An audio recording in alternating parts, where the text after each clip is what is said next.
உலகத்தில் நான் அடிக்காத சரக்கே கிடையாது.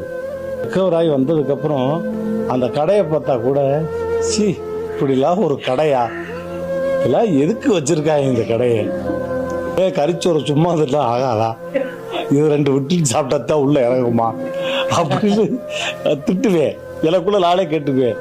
ஆனால் நம்ம ரொம்ப யோக்கியமாக நம்ம சொன்னால் கேட்கவா போகிறாங்க, பட்டு திருத்தி வரட்டுலாம். எதையுமே லிமிட்டாக வச்சுக்கிட்டா பிரச்சனையே கிடையாது. ரஜினி சார் மேடையிலே சொன்னார், என்னைக்காவது ஒரு ஃபங்க்ஷனில் அப்படி ஜாலியாக ஒரு 2 லாட்ஜ் போட்டோமா, மஜாவாக இருந்தோமா, அது நல்லா இருக்கும், டெய்லி வேண்டாம் அப்படி. அதை நான் சாப்பாடாகவே சாப்பிட ஆரம்பிச்சிட்டேன். அதுதான் என் லைஃப்பில் ப்ராப்ளம் ஆயிடுச்சு.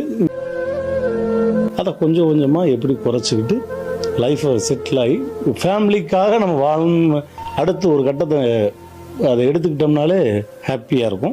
ஸோ இப்போ நான் இந்த லைஃப்பை செம்மையாக நான் என்ஜாய் பண்ணுறேன்.